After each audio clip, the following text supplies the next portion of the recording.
Si tu aimes fort, si tu donnes beaucoup, si tu fais des efforts constants, mais que tu te sens souvent vide à la fin, ce n'est pas parce que tu aimes trop. C'est parce que tu as appris à aimer en t'oubliant. Il y a une origine à ce déséquilibre-là. Donner plus que recevoir vient souvent de la peur de perdre. La peur de perdre justement ce que on désire tant, ce qu'on pense mériter. Et du coup, comme on veut pas perdre, parce qu'on a cette peur-là qui est bien constante dans notre vie, on donne et on donne. C'est pareil pour le besoin d'être indispensable. Parce que justement, on se dit que plus on donnera, plus on sera indispensable à l'autre. Et en fait, c'est de là que vient ce déséquilibre. Il y a aussi l'idée que l'amour se mérite. On se dit que pour mériter l'amour, il va falloir que je me donne. Il va falloir que je sois à 100% avec cette personne. Il va falloir que je m'adapte à cette personne, que je vive à travers cette personne. C'est-à-dire, si cette personne mange des haricots, je mangerai des haricots. Si cette personne ne sort pas, je ne sortirai pas.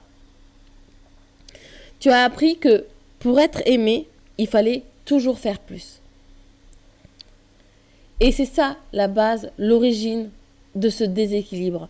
Pourquoi tu donnes toujours plus que tu ne reçois? Comment ce schéma s'installe? Alors, ça peut être des excuses, tu peux t'excuser, ça arrive que tu comprennes à chaque fois les reproches, les remarques, tu les comprends. Et parfois même, tu trouves justement des excuses à ses propos. Genre, tu arrives à comprendre les reproches qu'il peut te dire alors que finalement, c'est même pas logique. Mais dans ta tête, ça tourne et tu te dis, ouais, mais il a raison. Et aussi, tu te retrouves à attendre que cette personne te donne, que cette personne te rende ce que tu as apporté pendant tout ça. Et ça, c'est un truc qui est assez dingue parce que on a tendance à donner, et c'est vrai qu'on n'attend pas forcément en retour. Mais au final, on en attend quand même un peu, parce qu'on se dit, je donne, c'est pour que justement la personne puisse me redonner en retour. Et on est dans l'attente, tu es dans l'attente justement de ce retour-là. Et parfois, il n'arrive jamais. Tu dois aussi te retrouver à ajuster tes besoins. C'est-à-dire que, bon, s'il y a quelque chose que tu as envie dans cette relation ou besoin, alors ça peut être les sorties, ça peut être peut-être les présentations de ses meilleurs amis, ça peut être justement des sorties à deux, des sorties de couple, des voyages. Et bien en fait, s'il te dit que pour l'instant, il veut pas, et ben toi alors tu te dis, ouais, j'en ai pas tellement besoin pour le moment, on est ensemble, on se voit, ça me suffit. Et en fait, sans t'en rendre compte, tu deviens celui ou celle justement qui porte la relation. Alors pourquoi l'autre prend sans donner? Je sais que c'est une question qui est assez bizarre. Pourquoi en fait quelqu'un va prendre quelque chose et qui va pas donner en retour? Parce qu'on dit toujours, c'est toujours du 50-50. Alors pourquoi là, j'ai pas du 50-50? Alors c'est pas toujours par méchanceté.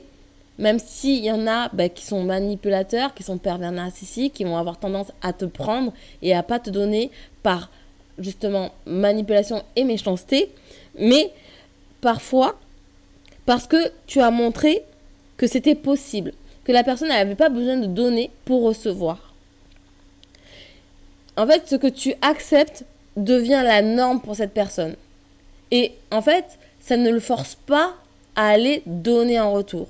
Alors moi, c'est vrai que dans mes coachings, je parle souvent de poker et je dis que les relations, c'est une partie de poker. Quand tu mises, si la personne n'est pas capable de miser autant que toi, elle se couche. Et si tu vois que la personne, elle va miser des petites pièces, c'est qu'elle n'a rien à perdre.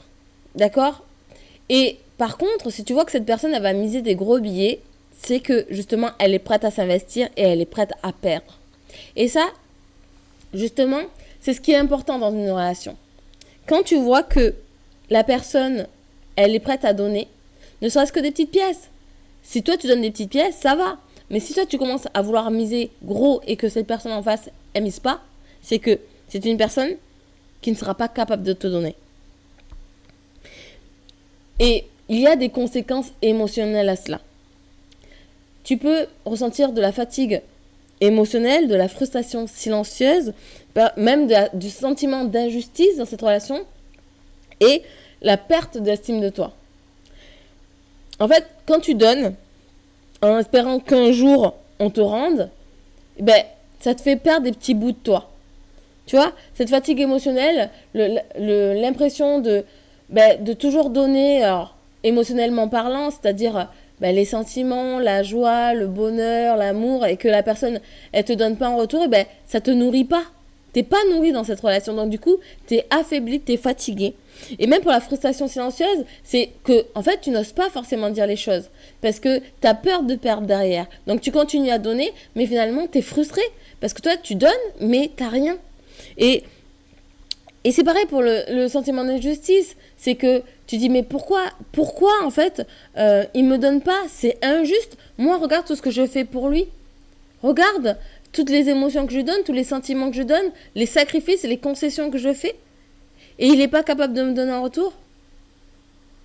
Et ça emmène justement à la perte d'estime de soi, parce que justement tu te dis mais peut-être que je mérite pas en fait, peut-être que je suis pas assez bien pour lui.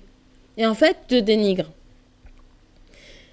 Et en fait, dans cette relation, quand ça se passe comme ça, sache que tu peux rééquilibrer l'amour. Et pour rééquilibrer l'amour, il faut savoir aimer sainement. Et aimer sainement, c'est justement exprimer ses besoins, ne pas avoir peur de dire à l'autre ce que tu as besoin. Et même s'il n'est pas capable de te donner, c'est que il n'est pas capable de t'aimer. D'accord ? Il y a aussi arrêter de surinvestir. Alors ça, je le dis souvent dans mes coachings, c'est vrai que arrêtez de toujours surinvestir. Voilà ma partie de poker. Arrêtez de mettre à chaque fois de gros billets sur cette table s'il n'est capable que de mettre des petites pièces. D'accord ? Ça en dit long quand même sur la personne, sur l'investissement qu'il met dans cette relation. D'accord ? Et il y a aussi l'observation des actes. Alors ça, c'est connu et reconnu, c'est même presque une phrase bateau. Oui, les paroles, mais les actes. Tu reconnaîtras une personne qui est prête à te donner quand il parle et qu'il agit derrière. S'il ne fait que parler et qu'il n'y a aucune action derrière, c'est que c'est une personne qui ne sera pas capable. Et en fait, il faut être capable d'observer justement ces actes-là pour rééquilibrer l'amour. Parce que s'il n'en met pas, vous n'allez pas l'avoir, l'amour. Il y a aussi accepter de partir si l'équilibre ne vient pas. Alors je le dis souvent dans mes vidéos, d'accord ? C'est vrai qu'on a tendance à rester parce qu'on a peur de perdre justement cet amour qu'on croit être de l'amour, bien sûr. Mais il faut savoir partir, dire stop. Je me respecte en fait. Et toi, jusqu'à maintenant, t'as pas su agir, t'as pas su investir et t'as pas su justement aller à mes besoins. Donc, il faut accepter de dire non, de dire stop.